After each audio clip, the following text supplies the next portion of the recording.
الحمد للہ رب العالمین الحمد للہ رب العالمین والصلاة والسلام علی رسولہ الکریم وعلی آلہ واصحابہ واہل بیتہ اجمعین ومن تبعہم بإحسان الی یوم الدین اما بعد۔ آج کا جو ہمارا ٹاپک ہے وہ ہے کہ نبی صلی اللہ علیہ وسلم کی زندگی سے ہم کیا سیکھ سکتے ہیں اپنی لائف کو ایک بیلنس لائف گزارنے کے لیے۔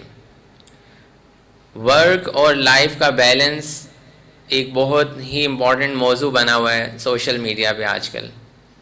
لوگ پریشان ہیں کہ اپنے کام کو اور اپنی زندگی کو کس طرح سے بیلنس کریں۔ جب میں یونیورسٹی میں تھا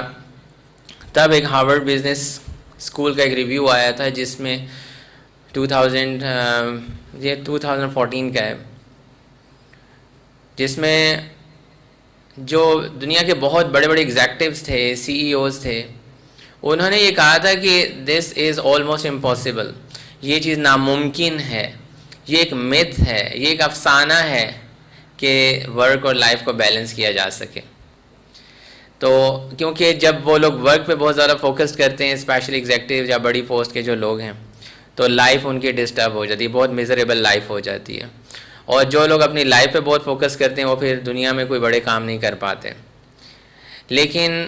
قربان جائیں حضرت محمد صلی اللہ علیہ وسلم آقا دو جہان رحمۃ للعالمین کی زندگی کو، کہ انہوں نے اپنی زندگی میں ہمیں ایک پرفیکٹ ماڈل دکھایا ہے کہ اگر آپ اپنی ورک اور لائف کو بیلنس کرنا چاہتے ہیں، آپ اگر ایک لیڈر ہیں تب بھی، اگر آپ گھر کے سربراہ ہیں، اگر آپ ایک تاجر ہیں، بزنس مین ہیں، اگر آپ کے اوپر بہت لوگوں کی ذمہ داری ہے تب بھی، اگر آپ کے اوپر امت کی ذمہ داری ہے، ہدایت کی ذمہ داری ہے تب بھی، وحی پہنچانے کی ذمہ داری ہے تب بھی، اگر آپ پیرنٹ ہیں تب کیسے کریں گے، اور اگر آپ کی بیٹیاں ہیں، بیٹے ہیں، یا ایک سے زیادہ وائفز ہوں تب بھی، how will you balance your work and life. تو یہ نبی صلی اللہ علیہ وسلم نے اپنی زندگی میں ہمیں کر کے دکھایا۔ تو سب سے پہلے تو میں آپ لوگوں کو یہ بتاؤں گا آج کے اس پروگرام کے اندر کہ ہم یہ جانیں وہ کون سے فیکٹرز ہیں، ہمیں پتہ ہونے چاہیے وہ کون سے فیکٹرز ہیں جن کی بیس پر ہم یہ گیج کر سکتے ہیں یا ہمیں پتہ چلے کہ ورک اور لائف بیلنس کیوں نہیں ہو پا رہے۔ پہلے تو یہ پتہ لگنا چاہیے کہ آج کل کے دور میں وہ کون سے کانٹمپریری ایشوز ہیں اسپیشلی جن کو ہم انڈرسٹینڈ کریں تو ہمیں پتہ چلے کہ ورک اور لائف بیلنس کیوں نہیں ہو پا رہے۔ اس میں جو سب سے پہلا اور بڑا ایشو یہ ہے کہ ہم نے اپنے کام کو، اپنے ورک کو اتنا زیادہ اپنے اوپر سوار کر لیا ہے کہ لوگوں نے اس کو ایز اے ریلیجن اڈاپٹ کر لیا ہوا ہے۔ آپ کہہ رہے ہوں گے یہ کیسی بات ہے، ہاؤ از اٹ پاسبل کہ ورک کو ایز اے ریلیجن کوئی لے رہا ہوں؟ تو وہ میں آپ کو ابھی چند منٹ میں سمجھانے لگا ہوں۔ دیکھیں ریلیجن کیا ہوتا ہے، مذہب کیا چیز ہوتی ہے۔ مذہب ایک ایسی چیز ہوتی ہے جو آپ کو آئیڈینٹی دیتی ہے، جو آپ کی شناخت بناتی ہے۔ یعنی کہ اگر آپ کسی بھی سوسائٹی میں بیٹھے ہیں، مسلم نان مسلمز بیٹھے ہیں، تو آپ کا مذہب بتائے گا کہ آپ مسلمان ہیں، آپ بتائیں گے آئی ایم اے مسلم، ٹھیک ہے۔ مذہب آپ کو آئیڈینٹی دیتا ہے، مذہب آپ کو پرپز آف لائف دیتا ہے، آپ کی زندگی کا مقصد بتاتا ہے کہ آپ اس دنیا میں کرنے کے لیے کیا ہیں، آپ کیوں ادھر آئے ہیں۔ مذہب آپ کو یہ بتاتا ہے کہ آپ نے کن لوگوں میں اٹھنا ہے، کن لوگوں میں بیٹھنا ہے، دوست کیسے بنانے ہیں، سوشل سرکل کیسا رکھنا ہے، والدین کے ساتھ کیسا سلوک کرنا ہے، یہی ساری چیزیں ہمیں مذہب بتاتا ہے نا۔ لیکن آئیے اب میں آپ کو بتاتا ہوں کہ کس طرح سے لوگوں نے اپنے کام کو ایک مذہب کا درجہ دے دیا ہے۔ اس کی پہلی چیز جو میں نے آپ کو بتائی تھی کہ مذہب ایک آئیڈینٹی دیتا ہے۔ آج آپ لوگوں سے سب سے پہلے اگر سوال پوچھیں کہ آپ کون ہیں تو وہ کیا جواب دیتے ہیں؟ جو وہ کام کر رہے ہوتے ہیں پہلے وہ اس کی آئیڈینٹی بتاتے ہیں، وہ کہتے ہیں I am a doctor, I am an engineer, میں ایک سائنسدان ہوں، جی پہلے ہی بتائیں گے آئی ایم اے سائنٹسٹ۔ اپنی سب سے پہلی انہوں نے جو پہچان بنائی ہے، جو مذہب ہمیں دیتا ہے، وہ کیا بنائی ہے؟ وہ انہوں نے ورک کی بیس کے اوپر بنائی ہے. سب سے پہلے انسان کو یہ پتہ ہونا چاہیے کہ اس کا وہ کون ہے. وہ اللہ کا بندہ ہے، وہ مسلمان ہے، یا کسی اور بھی مذہب سے اگر وہ اس کا تعلق ہے. تو سب سے پہلے آئیڈینٹی ہوتی ہے. اور جو لوگ ورک کو ایز اے ریلیجن لے چکے ہیں تو پہلی چیز آئیڈینٹی ہی انہوں نے اپنی غلط کر دی ہے. دوسری بات میں نے آپ کو بتایا کہ مذہب جو ہے وہ ہمیں ہماری زندگی کا مقصد بتاتا ہے، ہمارا پرپز آف لائف ڈیفائن کرتا ہے. تو کیا آپ نے اپنے ارد گرد ایسے لوگ نہیں دیکھے کہ جن کا کام ہی ان کی زندگی کا مقصد ہے؟ اس کے اوپر پوری ہماری ایک ٹاک ہوئی تھی کہ کیریئر اور پرپز آف لائف کے اوپر، کہ کئی لوگوں نے اپنے کیریئر کو، اپنے کام کو، اپنی جاب کو ہی اپنی زندگی کا مقصد سمجھا ہوا ہے. اگر ان سے پوچھا جائے کہ آپ دنیا میں کیوں آئے ہیں تو وہ یہ بتاتے ہیں ہم اس لیے آئیں گے تاکہ ہم ڈاکٹر بن جائیں. آپ ان سے پوچھا جائے آپ کی زندگی کا what is the purpose of your life تو وہ کہتے ہیں to become a doctor, to become a scientist. یعنی کہ انہوں نے اپنی زندگی کا مقصد ہی اس چیز کو سمجھ لیا. تیسری چیز جو ہمیں مذہب دیتا ہے وہ دیتا ہے کہ ہماری کمیونٹی کیا ہونی چاہیے، ہمارا سوشل سرکل کیا ہونا چاہیے. یہی چیز پتہ چلتی ہے نا ہمیں مذہب سے، ہم نے کن لوگوں میں بیٹھنا ہے، کن لوگوں میں اٹھنا ہے، ہم نے اپنے والدین کی کیسے خدمت کرنی ہے، پریورٹی پہ کن چیزوں کو رکھنا ہے، والدین کی کیا پریورٹی ہے، عام دوستوں کی کیا پریورٹی ہے. تو آپ دیکھ لیں جتنے بھی لوگ آج کل بہت زیادہ کام اور اس چکر میں ہیں، یا اپنا بزنس ہے جس بھی طرح بہت زیادہ فوکسڈ ہیں، تو ان کا سوشل سرکل وہی ہے جو ان کا کاروبار ہے. وہ انہی میں دوستی رکھنا چاہتے ہیں، انہی لوگوں سے ملنا چاہتے ہیں، صرف انہی لوگوں سے ملنا چاہتے ہیں جن سے انہیں فائدہ پہنچے گا، جو ان کی ڈیل کروائیں گے، جو ان کو بزنس اپرچونیٹیز لے کے دیں گے، وہی ان کا سوشل سرکل ہے. جبکہ مذہب ہمیں وہ سوشل سرکل بتاتا ہے جو ہمیں اللہ سے قریب کرتا ہے. تو پہلی چیز میں نے آپ کو بتائی کہ سب سے بڑی ریزن کہ ہم کام کو ہی اپنا مذہب سمجھ بیٹھے ہیں، یہ ایک بہت بڑی ریزن ہے کہ ہم اپنے ورک اور لائف کو بیلنس نہیں کر پا رہے ہیں. پہلی چیز میں نے آپ کو یہ بتائی. دوسری چیز اس میں یہ آتی ہے کہ ہم نے اپنے کاموں کو اپنے جو بھی دن میں ہم روٹین میں جو بھی چیزیں کرتے ہیں ان کو اپنے کام کے ارد گرد، اپنے ورک کے ارد گرد اس کو ہم نے اسکیجول کرنا شروع کر دیا، اپنی جاب کے ارد گرد اسکیجول کرنا شروع کر دیا ہے. اور ہمیں کرنا کیا چاہیے کہ ہمیں اپنی اسکیجولنگ نمازوں کے ارد گرد یا اس طرح سے جو اللہ تعالیٰ کے احکامات ہیں ان کے ارد گرد کرنا چاہیے. تو ہم نے اپنی جاب پہ جہاں پہ بھی ہم جاتے ہیں، جو بھی بزنس کرتے ہیں، اس کو ہم ایک فکسڈ سلاٹ میں رکھتے ہیں، اور باقی جتنے بھی معاملات ہیں، ہم نے والدین کی خدمت کرنی ہے، ہم نے رشتہ داروں سے کیا خیال رکھنا ہے، کوئی بیمار ہے اس کی عیادت کرنے کے لیے جانا ہے، یا نماز پڑھنی ہے، یا نوافل پڑھنے ہیں، یا قرآن پڑھنا ہے، یہ ساری چیزیں ہم سیٹل بعد میں کرتے ہیں. سب سے پہلے ہم اپنی جاب ڈیفائن کرتے ہیں، جو کہ سب سے بڑی ریزن ہے کہ ورک اور لائف بیلنس نہیں ہو پا رہے. تیسری ریزن جو ابھی کچھ ہی عرصہ پہلے ایک ایشو آیا تھا کرونا کا، اس میں ایوالو ہوئی تھی ایک ٹرمینالوجی. پہلے تو تھی لیکن اب بہت زیادہ عام ہو گئی کہ ورک فرام اینی ویئر یا ورک فرام ہوم کا جو کانسیپٹ آ گیا. پہلے یہ ہوتا تھا کہ لوگ اپنی جاب کے اوپر جاتے تھے اور جب چھٹی کر کے آ جاتے تھے تو وہ ٹائم ان کا کوالٹی ٹائم ہوتا تھا اپنی فیملی کے ساتھ، اپنے بچوں کے ساتھ یا گھر والوں کے ساتھ. لیکن ورک فرام ہوم جو کہ ہمیں ایک بہت اچھی اپرچونیٹی نظر آئی کہ جی گھر سے کام کرنا ہے نا، اب تو آفس جانا ہی نہیں پڑے گا،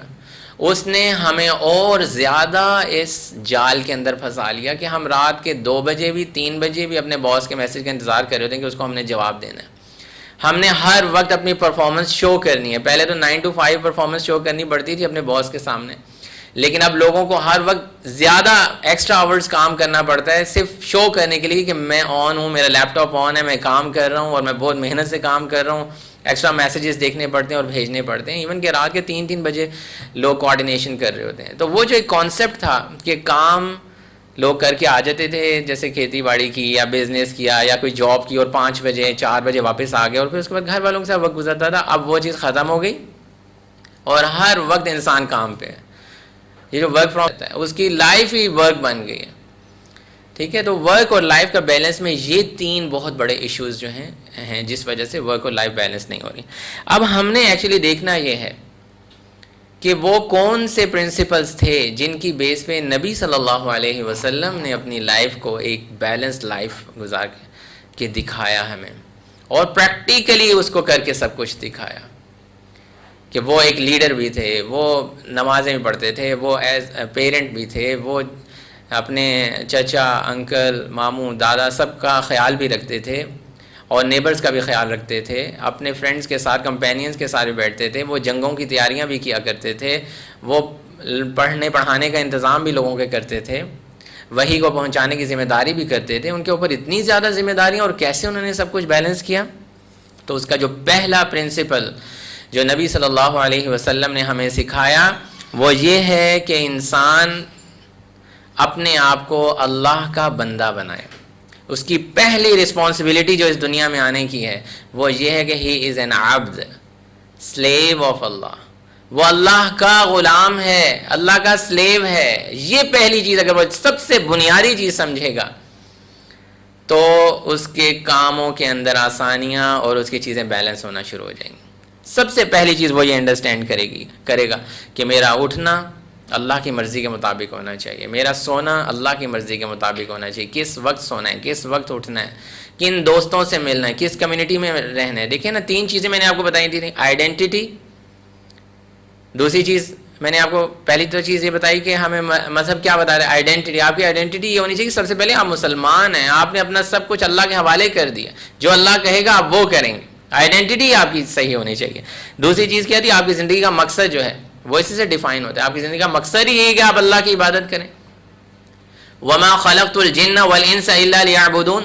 کہ اللہ تعالیٰ نے فرمایا کہ ہم نے جنوں اور انسانوں کو پیدا ہی اس لیے کیا کہ سب سے پہلی چیز کہ انہوں نے عبد بننا ہے، اللہ کی عبادت کرنی ہے، پہلا مقصد ہی یہی ہے ان کا۔ تو یہ چیزیں سب سے بنیادی چیزیں کہ پہلا پرنسپل یہ ہے کہ انسان یہ جانے جو کچھ بھی میں کر رہا ہوں، جاب کر رہا ہوں، بزنس کر رہا ہوں، اور ایز اے نیبر اس دنیا میں ہوں، یا ایز اے پیرنٹ ہوں، ایز اے کیا سے آپ کہتے ہیں کسی کا بیٹا ہوں، کسی کی بیٹی ہوں، تو سب سے پہلی ذمہ داری یہ ہے کہ میں یہ سمجھوں کہ جو کچھ میں کر رہا ہوں وہ اللہ کا غلام ہوں، اللہ کے کہے ہوئے طریقے کے مطابق کروں گا، اللہ کا عبد ہوں۔ نبی صلی اللہ علیہ وسلم کی ایک حدیث ہے، اللہ اکبر، جس میں نبی صلی اللہ علیہ وسلم نے ایک کیا فرمایا؟ تعیس عبد الدینار، تعیس عبد الدرہم، بدبخت ہے وہ شخص جو دینار کا بندہ بن گیا، یعنی کہ آج کل کی سمپل ورڈنگز میں یہ بدبخت ہے وہ شخص جو پیسے کا بندہ بن گیا ہے، مال کا بندہ بن گیا ہے، جاب کا بندہ بن گیا ہے، انہی چکروں کے اندر بس اسی کی عبادت میں وہ لگا رہتا ہے۔ تعیسہ کا مطلب یہ کہ رچ، یعنی کہ اللہ تعالیٰ اس کی زندگی ٹیریبل زندگی ہے، سب سے گھٹیا زندگی اس شخص کی ہے جو صرف کس کا بندہ بن گیا؟ مال کا بندہ بن گیا۔ آج کل لوگ کہتے ہیں نا او بھائی پیسے تو مل رہے ہیں نا، کام ہو رہا ہے نا تیرا، تو چلا اس کام۔ نہیں، پہلی چیز یہ دیکھنی ہوتی ہے کہ ہم اللہ کے بندے ہیں کہ نہیں، ٹھیک ہے؟ تو پہلی چیز کہ انسان، یہ کون سا پرنسپل میں آپ کو بتا رہا ہوں؟ یہ وہ پرنسپل بتا رہا ہوں جس کی بیس پہ نبی صلی اللہ علیہ وسلم نے فرمایا کہ آپ اپنی لائف کو بیلنس، لائف اور ورک کو بیلنس کر سکتے ہیں۔ تو اس میں پہلی چیز یہ آئے گی کہ آپ عبداللہ بنیں گے، ٹھیک ہے؟ دوسری چیز یہ کہ آپ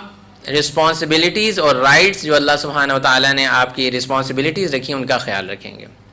اللہ تعالیٰ نے آپ کی پہلی رسپانسبلٹی یہ رکھی ہے کہ آپ اللہ تعالیٰ کے ساتھ تعلق بنائیں، اللہ تعالیٰ کو جانیں۔ جس خالق نے آپ کو بنایا آپ اسی کو ہی نہیں جانتے، آپ کو پتہ ہی نہیں آپ کون ہیں، کیوں بنایا گیا آپ کو، مقصد کیا زندگی کا۔ پہلی چیز اللہ کے ساتھ تعلق، اللہ کے ساتھ دوستی،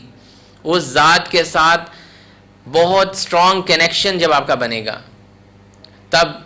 آپ کے لیے آسانی ہوگی کہ آپ اپنے ورک اور لائف کو بیلنس کر سکتے ہیں۔ دوسری چیز، آپ اپنے ارد گرد جو ریلیشن شپس ہیں، لوگوں کے ساتھ جو ریلیشن شپ ہے اس کو، اپنے بہن بھائیوں کے ساتھ، والدین کے ساتھ، ہمسایوں کے ساتھ، راہ گزرتے ہوئے انجانے لوگوں کے ساتھ، اللہ تعالیٰ نے کیا فرمایا؟ وَاعْبُدُوا اللَّهَ وَلَا تُشْرِكُوا بِهِ شَيْئًا، ایک تو تم اللہ کے ساتھ شرک نہ کرو، وَبِالْوَالِدَيْنِ إِحْسَانًا وَذِي الْقُرْبَى وَالْيَتَامَى وَالْمَسَاكِينِ وَبِذِي الْقُرْبَى وَالْيَتَامَى وَالْمَسَاكِينِ وَقُولُوا لِلنَّاسِ وَبِذِي الْقُرْبَى وَالْيَتَامَى وَالْمَسَاكِينِ وَابْنِ السَّبِيلِ، نہیں 5ویں سپارے کی آیت ہے، وَالْجَارِ ذِي الْقُرْبَى وَالْجَارِ الْجُنُوبِ وَالصَّاحِبِ بِالْجَنبِ وَابْنِ السَّبِيلِ، یعنی کہ اللہ تعالیٰ نے پوری لسٹ گنوائی ہے آپ لوگوں کو کہ اللہ کے ساتھ شرک کرنے کے بعد پھر کیا کرنا ہے؟ والدین کے ساتھ احسان کرنا ہے، یتیموں کے ساتھ کرنا ہے، مسکینوں کے ساتھ کرنا ہے، راہ گزرتے لوگ جن کو آپ جانتے ہیں ان کے ساتھ کرنا ہے، ہمسایوں کے ساتھ کرنا ہے اور ان میں زیادہ ان کے ساتھ کرنا ہے، ایسے ہمسائے جو آپ کے رشتہ دار ہیں، اور ایسے ہمسائے جو آپ کے رشتہ دار نہیں ہیں ان کے ساتھ بھی کرنا ہے، پوری لسٹ گنوائی اللہ تعالیٰ نے۔ یہ ریلیشن شپس کا خیال رکھنا ہے۔ اس کے علاوہ آپ کی رسپانسبلٹی یہ بھی ہے کہ آپ اپنے ساتھ تعلق بنائیں، جسے ہم آج کل کی ٹرمینالوجی میں کہتے ہیں می ٹائم، اپنے ساتھ وقت گزارنے کا موقع ملے۔ اپنے آپ کو اچھا انسان کیسے بنایا جا سکتا ہے، اپنے اندر جو کوتاہیاں ہیں ان کو کیسے دور کیا جا سکتا ہے، اپنا محاسبہ، اپنے بارے میں اپنے آپ سے اپنے بارے میں باتیں کرنا کہ میں ایسا ہوں تو ایسا کیوں ہوں۔ یہ چیزیں، یہ رسپانسبلٹیز جو ہیں ہمیں کیا بتائیں گی کہ اپنے ورک اور لائف کو کیسے بیلنس کرنا ہے۔ تیسری چیز، جب بھی ہم کوئی نیک کام کرتے ہیں، اور نبی صلی اللہ علیہ وسلم کی زندگی سے ہمیں نظر آتا ہے کہ ہم برکت کی طرف جانے والے لوگ ہوں، برکہ سیکنگ پیپل ہوں۔ ہم نیکی کے کام اس لیے کریں کہ اللہ تعالیٰ ہمارے وقت میں برکت ڈالیں گے، ہمارے مال میں برکت ڈالیں گے۔ آپ دیکھ لیجئے، اگر آپ نے نماز نہیں پڑھی اور آپ کوئی، میں تو اپنی اگزامپل دیتا ہوں، نماز لیٹ ہو رہی ہے اور آپ اگر فوکس کر بیٹھیں کسی بزنس ایکٹیویٹی پہ یا کسی بھی پڑھائی کسی ایکٹیویٹی پہ، آپ کی وہ ایکٹیویٹی صحیح نہیں ہوگی، آپ کا آدھے گھنٹے کا کام 1.5 گھنٹے پہ چلا جائے گا، پھر بھی صحیح نہیں ہوگا۔ اینڈ دا برکہ از کہ آدھے گھنٹے کا کام آپ 10 منٹ میں کر کے فارغ ہو جاتے ہیں۔ اللہ تعالیٰ لوگ بھیج دیتے ہیں، اللہ تعالیٰ ایسے لوگوں کو آپ کے وسیلہ بنا دیتے ہیں جو آپ کا کام کر کے چلے جاتے ہیں اور آپ کے لیے آسانیاں ہو جاتی ہیں جب ہم اللہ کے لیے وقت نکالتے ہیں۔ یہ چیز ہوتی ہے برکت، جیسا کہ نبی صلی اللہ علیہ وسلم نے فرمایا تھا نا، یہ حدیث ہے، صحیح حدیث، جس کو آخرت کی فکر شروع ہو جاتی ہے اللہ تعالیٰ اس کے بکھرے ہوئے کاموں کو جمع کر دیتا ہے۔ یہ نبی صلی اللہ علیہ وسلم نے فرمایا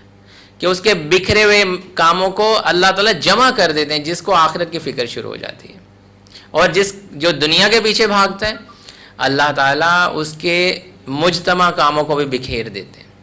اس کے بنے بنائے کام بکھر جاتے ہیں، کام کرتے کرتے کام خراب ہو جاتا ہے۔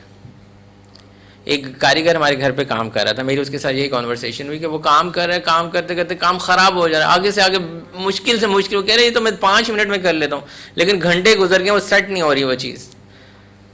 تو میں نے کہا آپ نماز پڑھیں۔ آپ نماز کیوں نہیں پڑھتے؟ دیکھیں آپ کے لیے کتنی آسانیاں ہو جائیں گی۔ تو یہ وہ چیزیں ہیں برکت حاصل کر، برکت یہ چیز ہوتی ہے کہ اللہ تعالیٰ بکھرے ہوئے کاموں کو سمیٹ دیتے ہیں۔ اللہ تعالیٰ یہ جو دنیا ہے اس کے سامنے سمٹ کے آتی ہے۔ یہ حدیث ہے نبی صلی اللہ علیہ وسلم کی۔ اور میں نے آپ کو اب 3 دوبارہ سے پرنسپلز بتاتا ہوں۔ پہلا پرنسپل یہ کہ انسان اپنے آپ کو اللہ کا عبد سمجھے، اللہ کا بندہ سمجھے، اللہ کا غلام سمجھے۔ دوسرا پرنسپل یہ کہ وہ اپنی رسپانسبلٹیز کو سمجھے کہ میں نے اللہ کے ساتھ بھی تعلق بنانا ہے، لوگوں کا بھی خیال رکھنا ہے اور اپنا بھی خیال رکھنا ہے، تینوں ڈائمینشن میں ریلیشن شپس۔ چوتھی چیز وہ بندہ یہ کرے گا کہ وہ برکت کے حصول کے لیے ہر وقت کوشش جاری رکھے گا۔ اور وہ کیسے حاصل ہوگی؟ جب وہ احادیث کے اوپر عمل کرے گا، جب وہ سنت کے طریقوں پہ عمل کرے گا، یا جو قرآن میں ہمیں ڈائریکشنز بتائی گئی ہیں ان کے اوپر عمل کرے گا، تو اس کے جو گھنٹوں کے کام ہے وہ منٹوں کے اندر ہوں گے، وہ خود دیکھے گا۔ دس از کالڈ برکہ۔ جو پرانے شیوخ یا علماء گزرے ہیں انہوں نے اپنی زندگی میں اتنی کتابیں لکھی ہیں کہ لوگ آج کل اس کو کیلکولیٹ کر رہے ہیں تو وہ ان کی زندگی سے 3 ٹائمز زیادہ ٹائم میں لکھی ہوئی کتابیں، یعنی کہ وہ 50 سال میں وہ کام کر گئے جو 150 سال میں بھی نہیں ہو سکتا۔ What is this? This is called برکت، کہ جب انسان اللہ کے لیے وقت نکالتا ہے تو وہ اتنے کام کر جاتا ہے، ملٹی پلائی ہو رہے ہوتے ہیں اس کے کام، اس کو نہیں پتہ ہوتا کہ آگے سے آگے کیسے ملٹی پلائی ہو رہے ہیں، اللہ تعالیٰ اس کے کام کو ملٹی پلائی کرتے ہیں۔ تو یہ 3 چیزیں اپنے ذہن میں رکھیں گے تو پھر ہمیں نبی صلی اللہ علیہ وسلم کی زندگی سے جو ہے وہ نظر آئیں گے کہ نبی صلی اللہ علیہ وسلم کیسے پریورٹائز کر رہے ہیں اپنے کاموں کو، اپنے صبح کی روٹین کو کیسے پریورٹائز کر رہے ہیں، اپنے دوپہر کی روٹین کو، شام کی روٹین کو، ہو کیا رہا ہے ایکچولی ان کی لائف میں۔ یہ 3 پرنسپلز ہمارے ساتھ ساتھ چلیں گے اور ہمیں گائیڈ لائن دیں گے۔ سب سے پہلے میں آپ کو یہ بتاؤں، بہت سارے لوگوں کے سامنے جب ہم خاص طور پہ لبرل لوگوں کے سامنے یہ سوال رکھتے ہیں کہ آئیے ہم آپ کو نبی صلی اللہ علیہ وسلم کی زندگی سے کچھ چیزیں دکھائیں، تو وہ آگے سے آبجیکشن کرتے ہیں۔ وہ یہ کہتے ہیں ہو یار وہ کن کی تم باتیں سنانے لگو، یہ تو وہ نبی صلی اللہ علیہ وسلم تو ڈیزرٹ میں رہتے تھے، ریگستانوں میں رہنے والے لوگ تھے۔ ہمارا تو آج کل دیکھیں سسٹم کتنا ایوالو ہو گیا، ہم شہروں میں رہتے ہیں اور یہاں کا سسٹم بالکل ڈفرینٹ ہے، ٹھیک ہے۔ تو یہ ہمارے پہ فٹ نہیں آتی ایگزامپلس جو اس دور کی آپ لوگ ہمیں دے رہے ہیں، جو احادیث ہمیں بتا رہے ہیں۔ یہ آج کل کے پہلی آبجیکشن وہ یہ کہتے ہیں۔ دوسری کہتے ہیں یہ تو 1400 سال پرانی بات ہے، اب تو دیکھیں سائنس اور ٹیکنالوجی کتنی ایوالو ہو گئی، کتنا سسٹم نئے سے نئے آ گئے، تو اب تو بالکل یہ وہ والی جو ایگزامپلس ہیں وہ اب اپلائی نہیں ہوتی۔ پھر وہ یہ کہتے ہیں نبی صلی اللہ علیہ وسلم جو ہے وہ 9 to 5 جاب تھوڑی کرتے تھے، تو ان کے اوپر شاید اتنی رسپانسبلٹیز نہیں تھیں، اس لیے وہ ساری روٹین مینیج کر لیتے تھے. اس کے بعد آبجیکشن یہ آتی ہے کہ وہ بہت اسپیشل تھے. کچھ لوگ تو یہ کہتے ہیں جب انہیں کوئی دین کی بات بتائی جائے تو وہ کہتے ہیں وہ تو بہت اسپیشل تھے، میں تو نہیں ہوں، وہ تو نبی تھے، ان کو شاید ایکسٹرا پاورز دی ہوئی تھیں یا کیا تھا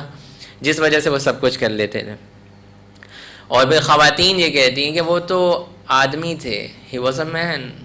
ہم تو عورتیں ہیں، ہم کمزور ہیں، ہمارے کام اتنے گھروں کے ہیں. تو یہ ایگزامپل جو ہیں شاید ہم پر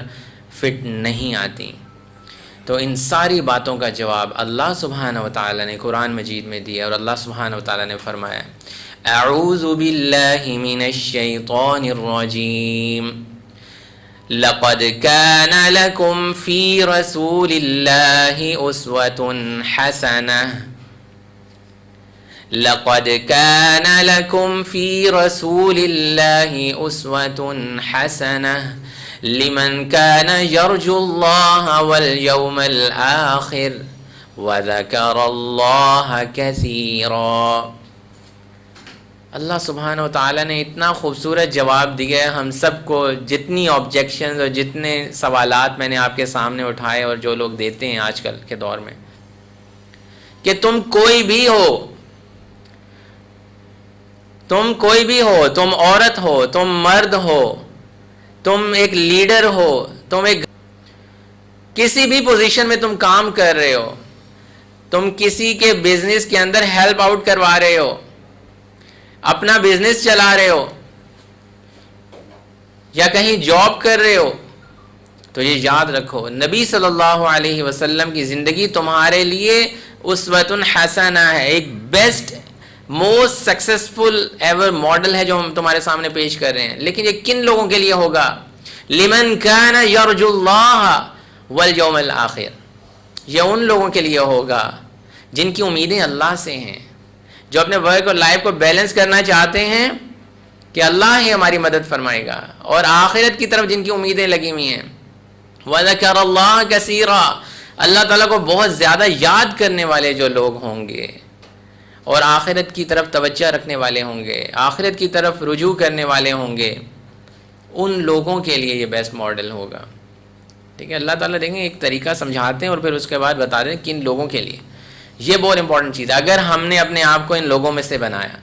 کہ جن کی امیدیں اللہ سے ہیں، جو یوم آخرت پہ امید لگائے بیٹھیں کہ اس دن ہمیں حساب جب ہوگا تو ہمارے لیے بڑی آسانیاں ہوں گی، جو اللہ کو یاد رکھتے ہیں بہت زیادہ،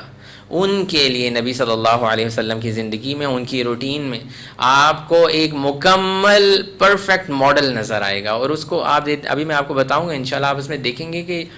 بہت ہی فلوئڈ قسم کا ماڈل ہے، بہت ہی فلیکسیبل قسم کا ماڈل ہے جو ہر شخص اپلائی کر سکتا ہے.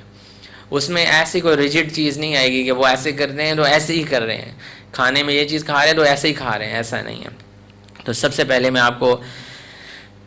یہ بتاتا چلوں کہ دیکھیے کیا ضرورت ہے ہمیں یہ روٹین سمجھنے کی.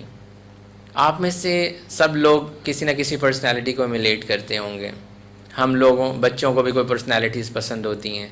کسی کا کوئی آئیڈیل ہوتا ہے، اور جب ہمیں کوئی شخص پسند ہوتا ہے، کوئی بھی پرسنالٹی پسند ہوتی ہے تو ہم کیا چاہتے ہیں؟ ہم کہتے ہیں ذرا ہمیں پتہ چلے یہ اس کا گھر کیسا تھا، گھر اندر سے کیسا ہے، کیسے رہتا ہے، اس کی وائفز ہیں، اچھا یہ ان کے ساتھ کیسے وقت گزار رہے ہیں، اور کھاتا کیا ہے، پیتا کیا ہے، رہن سہن کیا ہے، کتنے بجے سو کے اٹھتا ہے. اگر اتنا سکسیزفل آدمی ہے، اس کا بزنس پوری دنیا میں ہمیں نظر آ رہا ہے، کوئی بہت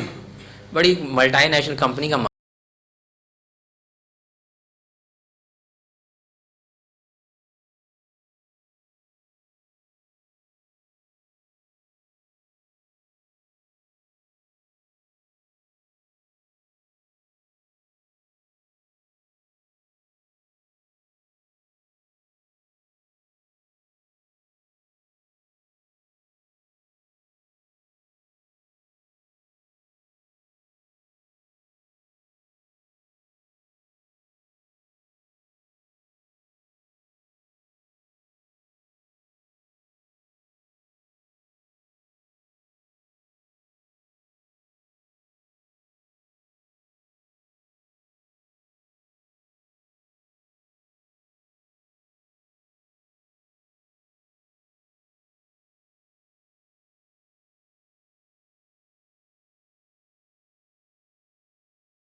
گھر کو اس نے دیکھنا ہے، نیشن کو اس نے دیکھنا ہے،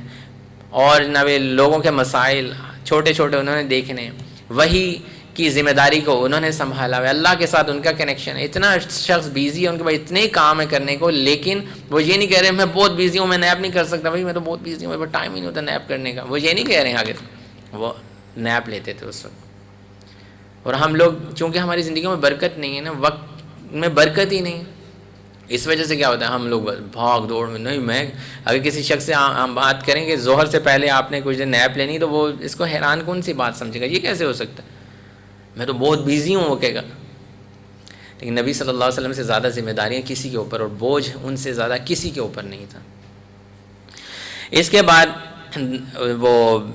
نیپ کے بعد دوبارہ سے لنچ ٹائم جو جسے ہم کہتے ہیں، ظہر کی نماز اس کو لیڈ کرتے تھے، ظہر کی نماز کے بعد کچھ ایڈریس کرتے تھے، اور اس کے بعد اگر کوئی کھانا لے کے آ جائے، ان کے لیے کوئی گفٹ لے کے آ جائے، ان کے سامنے پیش کر دے تو وہ کھا لیا کرتے تھے۔ اور عموماً ان کا جو دوپہر کا کھانا جو ہوتا تھا وہ صحابہ کے ساتھ، کمپینینز کے ساتھ، یا سم ٹائم فیملی میں اگر گھر پہ کھانا ہے تو گھر والوں کے ساتھ ہوتا تھا، اور کوئی گیسٹ آ جاتے تھے ان کے ساتھ کھانا ہوتا تھا۔ اور لنچ کے بعد نبی صلی اللہ علیہ وسلم عصر کی نماز کی تیاری کرتے تھے، اور عصر کی نماز جو ہوتی تھی، عصر کا جو ٹائم ہوتا تھا، وہ ان کے جو دن کا سمجھ لیں کہ عصر کے بعد ان کے وائنڈنگ سٹارٹ ہو جاتی تھی، کاموں کو اکٹھا کرنا شروع کر دیتے تھے وہ عصر کے بعد، کیونکہ جو شخص رات کو وقت پہ سوئے گا وہی اٹھ سکے گا نا اگلے دن وقت کے اوپر۔ تو ان کے جو کام جتنے بھی تھے وہ عصر کے وقت، یعنی کہ جیسے ہم 4-5 بجے کا ٹائم کہتے ہیں، اس وقت انہوں نے اپنے سارے کاموں کو کمپلیٹ کرنے کی کوشش کرتے تھے، اور پھر گھر تشریف لاتے تھے اپنی فیملی کے ساتھ، ان کا کوالٹی ٹائم گزرتا تھا، ان کی وائفز تھیں، ان کے حقوق تھے وہ ادا کرتے تھے، بچوں کے ساتھ کھیلتے ہوئے بھی ہمیں وہ نظر آتے تھے۔ ایسے نہیں تھا کہ اگر کسی اتنی زیادہ رسپانسبلٹیز ہیں تو شاید رات 12 بجے تک وہی کام ہی کرتے چلے جا رہے ہیں، ایسا نہیں ہے، وہ اب گھر آ گئے، ان کے کام انہوں نے جتنے اللہ کی توفیق سے ہوئے کیے، اور باقی فیملی کو انہوں نے ٹائم دیا۔ اور اس کے بعد نبی صلی اللہ علیہ وسلم مغرب کی نماز، اور مغرب کی نماز کے بعد ان کا جو ایک سمجھ لیں کہ آفیشیل ایک گھر کے اوپر جو صحیح، جسے آپ فاسٹنگ کہہ لیں، افطاری کہہ لیں، کھانا کہہ لیں رات کا، وہ مغرب کے وقت ان کا ہوتا تھا، اور وہ کھاتے تھے، اور وہ بھی کوئی بہت لگژری قسم کا کھانا نہیں ہوتا تھا، ڈیٹس ہوتی تھیں، ملک ہو گیا، کوئی ایسی چیز ہوگی تاکہ ان کی صحت برقرار رکھے۔ ایک چیز ہم یہ دیکھ رہے ہیں کہ آپ ان کا کھانے کے اراؤنڈ ان کے ڈے کی پلاننگ نہیں ہے، ہمارے سارے دن کی پلاننگ کھانے کے ارد گرد ہوتی ہے یا کام کے ارد گرد ہوتی ہے۔ اتنے بجے کھانا کھاؤں گا پھر میں وہاں جاؤں گا، اتنے بجے پھر یہ ہوگا، پھر وہاں چائے پیوں گا، پھر یہ کروں گا۔ ان کی پلاننگ میں کھانا جو ہے وہ لیسٹ پیورٹی کے اوپر ہے۔ تو یہ چیزیں ہمیں دیکھنی ہے کہ ہمیں اگر کھانا ہے اور ڈائٹ لینی ہے، کرنی ہے یہ چیزیں ساری، لیکن اصل چیزیں کیا ہیں کہ ہم نے نمازیں وقت کے اوپر پڑھنی ہیں، جماعت کے ساتھ پڑھنی ہے، مسجد جا کے پڑھنی ہے۔ یہ وہ چیزیں جن کے اراؤنڈ ہماری ساری پلاننگ ہونی چاہیے۔ اگر آپ کا دوپہر کا کھانا ہے تو آپ نے اس کو ایسے طریقے سے پلان کیا ہوا کہ میں ظہر کے بعد کھاتا ہوں یا ظہر سے پہلے کھاتا ہوں، لیکن کھانے کی وجہ سے نماز ہر روز ڈسٹرب نہیں ہوتی۔ تو ایک چیز میں آپ لوگوں کو یہ بتانا چاہتا ہوں کہ عشاء کی نماز جو ہوتی تھی وہ نبی صلی اللہ علیہ وسلم کی ایسی نماز ہے جس کے بعد پھر وہ بہت زیادہ وقت نہیں گزارتے تھے۔ ہمارے ہاں تو عشاء کے بعد پھر ایک نئی روٹین شروع ہو جاتی ہے، عشاء میں پڑھ لوں پھر تو میں نے 3 گھنٹے کی مووی دیکھنی، پھر میں سوؤں گا۔ عشاء کے بعد وہ سونے کی تیاری کرتے تھے، کیونکہ جو شخص عشاء کے بعد وقت پہ سوئے گا اور باتوں میں اور لغویات میں وقت نہیں گزارے گا وہی صبح وقت پہ اٹھ سکے گا۔ بہت بڑا فتنہ جو آج کل کے دور میں آ گیا وہ ایک موبائل فون آ گیا، کہ ہم لوگ عشاء کی نماز کے بعد یا جب بھی بیڈ ٹائم ہمارا شروع ہوتا ہے اس میں اذکار کرنے کے بجائے یا کوئی تلاوت سننے کے بجائے یا کوئی قرآن پڑھنے کے بجائے ہم لوگ موبائل پکڑ لیتے ہیں، اور پھر وہ گھنٹوں ویڈیوز آگے سے آگے چلتی رہتی ہیں، کوئی ٹک ٹاک چل رہی ہیں، وہ چیزیں چل رہی ہیں، جس سے ہمارے اندر اتنی لائٹ ایبزارب ہو رہی ہوتی ہے کہ ہماری نیند بھی ڈسٹرب ہو جاتی ہے، خراب ہو جاتی ہے، پھر صبح وقت پہ بھی اسی وجہ سے نہیں اٹھا جاتا۔ یہ ایک بہت ہی خراب قسم کی روٹین ہے کہ ہم عشاء کے بعد فضول قسم کی باتوں میں شامل ہو جائیں، دوستوں کی گیدرنگ عشاء کے بعد رکھیں، ہاں بھئی عشاء کے بعد میں آؤں گا پھر ہم بیٹھیں گے گپ شپ کریں گے۔ یہ اس شخص کی نشانی ہے کہ اس کو فجر کے ساتھ کوئی لنک نہیں ہے، تہجد تو دور کی بات ہے، فجر بھی اس نے نہیں پڑھنی۔ جس شخص کو اپنی فجر کی فکر ہے، نماز کی فکر ہے، وہ رات کو جلدی سے جلدی سونے کی کوشش کرے گا، وہ اپنے کام پہلے سے عشاء سے پہلے وائنڈ اپ کر لے گا، کیونکہ عشاء کی نماز اس کی آخری وہ ہونی چاہیے جو بھی اس نے ایکٹیویٹی کرنی اور اس کے بعد وہ سو جائے۔ تو یہ ایک بہت امپورٹنٹ چیز ہے، اگر یہ ہیبٹ ہم لوگوں کے اندر ڈیولپ ہو چکی ہے، اس کو فوری طور پر ختم کرنا چاہیے کہ عشاء کے بعد موبائل فون بند کر دینا چاہیے، گھر کے کمرے میں سائڈ پہ کر کے رکھ دینا چاہیے کہ اس کو اب میں نہیں پکڑوں گا سونے کے وقت، کیونکہ یہ آپ کی 1-1.5 گھنٹے تو ایسے ہی کل کر دے گا، اور پھر اس کے بعد آپ کی نیند بھی ڈسٹرب ہو جائے گی، ساری رات آپ کو خواب بھی آئیں گے۔ دیکھیں آپ اذکار کر کے سوئیں گے، اللہ کا نام لے کے سوئیں گے تو اچھے خواب آئیں گے، اللہ تعالیٰ کی رحمت سارے رات فرشتے۔ کیا نبی صلی اللہ علیہ وسلم نے بتایا کہ رات کو سونے سے پہلے باوضو ہو کے سویا کرو، کیونکہ اللہ تعالیٰ جو شخص باوضو ہو کے سوتا ہے، اللہ سبحانہ و تعالیٰ ایک اسپیشل فرشتہ نازل کرتے ہیں اس شخص کے لیے جو اس بستر میں اس کے ساتھ ہوتا ہے، وہ ساری رات اس کے لیے دعائیں کرتا رہتا ہے۔ جی ہمیں منظور ہے یا یہ منظور ہے کہ ساری رات بس ایسی چیزیں ہم سن کے سوئے ہیں، کانوں میں میوزک لگا کے سوئے ہیں، یا ایسی ویڈیوز دیکھ کے آخر کار موبائل ہاتھ سے گر جاتا ہے، ہم کہتے ہیں اچھا اب مجھے نیند آ گئی چلو میں سو جاؤں۔ تو رات کو ہمارے پر رحمتیں اور برکتیں کیسے نازل ہوں گی، اور صبح فجر کے وقت خود بخود آنکھ کیسے کھلے گی۔ تو یہ چیزیں اپنی رات کی روٹین کو ہمیں بہت زیادہ سیٹ کرنے کی ضرورت ہے، اور خاص طور پر عشاء کی نماز اگر آپ تھوڑا ڈیلے کرنا چاہیں تو آپ ڈیلے کر سکتے ہیں۔ عشاء کی نماز ڈیلے پڑھنا بہتر ہے، لیکن اس کے بعد کوئی ایکٹیویٹی نہیں ہونی چاہیے، اس کے بعد صرف آپ کی سونے کی ایکٹیویٹی ہونی چاہیے۔ تو یہ کچھ میں نے آپ کو بتایا کہ نبی صلی اللہ علیہ وسلم کی جو ایک نارمل آفیشیل ڈے ہوتا تھا وہ کیسے ہوتا تھا، شروع کب ہوتا تھا اور اینڈ کب ہوتا تھا۔ ہمارے لیے سوچنے کی بات یہ ہے کہ ہم اس کو کیسے اپلائی کر سکتے ہیں، یہ بڑی ضروری چیز ہے۔ اچھا، اس سارے سسٹم کے اندر ایک چیز ہمیں سمجھنی ہے، وہ یہ ہے کہ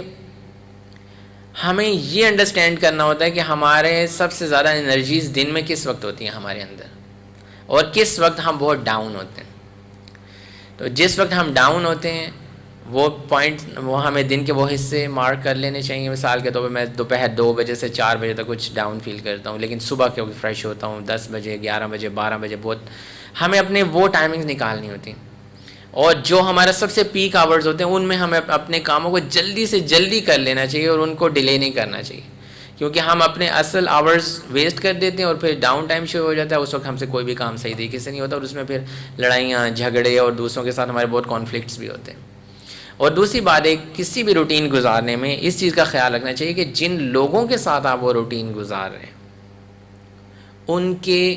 پیک آورز کون سے ہیں جن میں وہ ہیلدی فیل کرتے ہیں اپنے آپ کو۔ آپ تو اپنے حساب سے ہیلدی یا بہت ایکٹیو فیل کر رہے ہیں اپنے آپ کو، لیکن جن کے ساتھ آپ کا گھر والوں کے ساتھ وقت گزر رہا ہے، بچوں کے ساتھ وقت گزر رہا ہے، ہو سکتا ہے وہ اس وقت بہت ڈاؤن فیل کر رہے ہو۔ آپ گھر گئے، آپ کہہ رہے ہیں ہمیں یہ چیز بنا کے دو، ہمیں یہ کھانا ہے، ہمیں وہ کھانا ہے، لیکن دوسرا شخص بہت ڈاؤن فیل کر رہا ہو، تو اس طرح سے آپ کے کانفلکٹ شروع ہو جاتے ہیں بہت زیادہ۔ دیکھیں نبی صلی اللہ علیہ وسلم نے پوچھا کہ کچھ کھانے کو ہے، نہیں ہے، تو انہوں نے روزہ کہا کہ I'm fasting۔ کیوں؟ کیونکہ وہ اپنے گھر والوں میں بہت زیادہ، ہو سکتا ہے اس وقت گھر والوں کا صبح نہ وہ موڈ ہو کھلانے کا، یا کچھ تھکے ہوئے ہوں، یا کوئی بھی روٹین ہو سکتی ہے۔ جب بھی آپ نے اپنی لائف کی روٹین پلان کرنی ہے تو وہ کچھ لوگوں کے ساتھ، کچھ لوگوں کے ارد گرد ہوگی، تو دوسرے لوگوں کے انرجی لیول کا بہت خیال رکھنا ہے۔ آپ سمجھتے ہیں کہ میں فل انرجی کے ساتھ ہوں، میں اس وقت فریش ہوں، تو باقی سارے بھی فریش ہیں، میں کسی کا مذاق اڑا لوں، کسی کو کچھ کہہ دوں، نہیں، ہو سکتا ہے وہ اس وقت ڈاؤن فیل کر رہا ہو۔ تو یہ چیزیں کہ اپنے ڈے کو پلان کرتے وقت نبی صلی اللہ علیہ وسلم کے سنت طریقے کو اپنے ذہن میں رکھیں۔ ایک چیز جو میں آپ لوگوں کو یہ کہوں گا کہ سنت کو کبھی بھی یہ نہ سمجھیں کہ دیکھیں وہ کہتے ہیں نا، وہ ایک بہت مشہور سی سینگ ہے، نماز میں کئی لوگ سنتیں نہیں پڑھتے، کچھ لوگ فرض پڑھتے ہیں، تو وہ کہتے ہیں نا یہ لوگ سنتیں چھوڑ دیتے ہیں سنت سمجھ کے، اور میں سنت اس لیے پڑھتا ہوں کہ یہ سنت ہے، یعنی کچھ لوگ سنت کو یہ سنتیں ہیں نا اس لیے چھوڑ دیتے ہیں، لیکن کچھ لوگ سنت کو اس وجہ سے پڑھتے ہیں کہ یہ سنت ہے، اس کو تو میں نے چھوڑنا ہی نہیں۔ تو یہ آپ پہ ڈیپینڈ کرتا ہے آپ کس چیز کو کتنا ویلیو کر رہے ہیں۔ جو نبی صلی اللہ علیہ وسلم کی زندگی ہے، سنتیں اور یہ چیزیں، نماز میں پہلے 4 سنتیں ہیں، بعد میں 2 سنتیں، ان کے کیا مقاصد ہیں، اللہ تعالیٰ نے اس میں کیا کیا حکمتیں رکھی ہیں، اس میں کتنی برکات رکھی ہیں، تو ان کو سنت سمجھ کے کرنا، اور واقعی سنت سے ہمیں کیا برکات ملتی ہیں، برکات کا کیا حصول ہوتا ہے، وہ کرنے سے ہماری زندگی کے اندر برکات آئیں گی۔ تو میں وائنڈ اپ اس طرح سے کرتا ہوں آج کی بات کو۔ سب سے پہلے ہم نے یہ ڈسکس کیا تھا کہ ورک اور لائف کو بیلنس کرنے میں جو رکاوٹیں ہیں وہ کیا ہیں، جس میں پہلی رکاوٹ یہ تھی کہ ہم نے اپنے کام کو ہی اپنا مذہب بنا لیا، ٹھیک ہے، یہ میں نے آپ کو بتایا. اور وہ کام کو مذہب کیوں بنایا تھا، اس میں پہلی چیز ہم نے اپنے کام کو ہی اپنی آئیڈینٹی بنایا ہے، اپنے کام کو ہی اپنا پرپز آف لائف بنایا ہے، اپنے کام کو ہی اپنا کمیونٹی بنایا کہ ہمارے ارد گرد لوگ ہیں، جو کچھ بھی سب ہمارے کام سے ریلیٹڈ ہی ہونا چاہیے. یہ ایک بہت بڑی ریزن ہے کہ ہم نے اپنے ورک کو اپنا ریلیجن بنا لی. اس کے بعد میں نے آپ کو بتایا تھا کہ ہم نے یہ جو ورک فرام ہوم کا جو کانسیپٹ ہے، اس نے ایک بہت بڑا ایشو کریٹ کیا ہے کہ ہم نے ورک اور اسی کو زیادہ پریورٹی دینا شروع کر دی. اور بلکہ جو پہلے کام ہمارا شام 5 بجے ختم ہو جاتا ہے وہ پوری رات چلتا رہتا ہے. 24 آور لوگ جو اپنے کام پہ، وہ جو ایک باؤنڈری لائن ڈرا ہوئی تھی کہ یہ کام ہے، اور پھر اس کے بعد لوگ گھر آ کے اپنے گھر والوں کو کچھ کوالٹی ٹائم دیتے تھے، وہ ختم ہو گیا. تو یہ ایک بہت خطرناک چیز ہے ورک فرام ہوم. اس سے بہت جلدی چھٹکارا حاصل کرنا چاہیے. اب تو کرونا کم ہو گیا تو لوگوں کو چاہیے کہ اپنی روٹین پہ واپس آئیں. تو یہ وہ چیزیں تھیں جو ورک اور لائف کو بیلنس نہیں ہونے دیتی. اس کے بعد میں نے آپ لوگوں کو 3 پرنسپلز بتائے جو نبی صلی اللہ علیہ وسلم کی زندگی سے ہمیں ملتے ہیں، اور انہوں نے ہمیں سکھائے ہیں کہ ورک اور لائف کو کیسے بیلنس کرنا ہے. اس میں پہلا پرنسپل یہ تھا کہ ہم اللہ کے بندے بن جائیں. ہم اپنے آپ کو تصور کریں کہ ہم اللہ کے بندے ہیں، عبد ہیں، سلیو ہیں اللہ کے. پہلا پرنسپل یہ تھا. اور اس کے بعد میں نے آپ کو یہ بھی بتایا تھا کہ ہمیں یہ دیکھنا ہے کہ ہماری روٹین نمازوں کے ارد گرد ہونی چاہیے، کام کے ارد گرد نہیں ہونی چاہیے. جو بھی ہم دنیا کا بزنس کریں، جو بھی جاب کریں، پڑھیں، یونیورسٹی جائیں، اسکول جائیں، ہمارے سارے ڈے کی جو پلاننگ ہے وہ نمازیں فکس سلاٹس میں ہوں گی، اور ہم اپنی ٹائمنگ کو سیٹ کریں گے، بجائے یہ کہ ہم اپنے کام کو پہلے سیٹل کریں اور پھر نمازوں کو ادھر ایڈجسٹ کریں. جب میں آؤں گا تو نماز پڑھ لوں گا، جب میں وہاں پہنچوں گا تو اگر جس نماز کا ٹائم نہیں، ہمیں ایگزیکٹلی پتہ ہونا چاہیے. اگر میں تو ابھی کیا ٹائم ہو رہا ہے، نماز عصر ہے فار ایگزامپل، وہ کتنے منٹ بعد ہونے والی ہے، میں کدھر پہنچوں گا تو کون سی مسجد مجھے ملے گی. جس انسان کو یہ فکر لاحق ہو جاتی ہے، جو میں نے آپ کو حدیث سنائی تھی، اللہ تعالیٰ اس کے کاموں کو سمیٹ دیتا ہے. تو اپنی پلاننگ جو بھی آپ ڈے کی کر رہے ہیں، ایگزامز کی پلاننگ کر رہے ہیں، اپنی جاب کی پلاننگ کر رہے ہیں، اپنے بزنس کی پلاننگ کر رہے ہیں، اس میں اس چیز کا خیال رکھیں کہ آپ نمازوں کو فکس سلاٹس میں رکھیں گے، اور باقی اپنے جو پیک آورز ہیں جن میں آپ زیادہ ہیلدی اور ایکٹیو فیل کرتے ہیں، ان کے اندر آپ اپنے کام کریں گے. اور میں نے آپ کو یہ بتایا کہ برکت کا حصول ہماری پہلی پریورٹی ہونی چاہیے. برکت کا حصول ہماری پریورٹی ہوگی تو ہم ہر کام کو اچھے طریقے سے اور سنتوں کو بڑھ چڑھ کے آگے کرنے کی کوشش کریں گے. ورنہ ہم یہی کہیں گے کہ ہم اس لیے چھوڑ دیتے ہیں تو سنتیں ہیں، ٹھیک ہے. ورنہ ہم یہ کہیں گے کہ ہم اس لیے کرتے ہیں کہ یہ سنتیں ہیں، ہم اس لیے پڑھتے ہیں کہ یہ سنتیں ہیں، نبی صلی اللہ علیہ وسلم نے پڑھی تھی. وآخر دعوانا ان الحمد للہ رب العالمین. سبحانک اللہم وبحمدک نشہد ان لا الہ الا انت نستغفرک ونتوب الیک.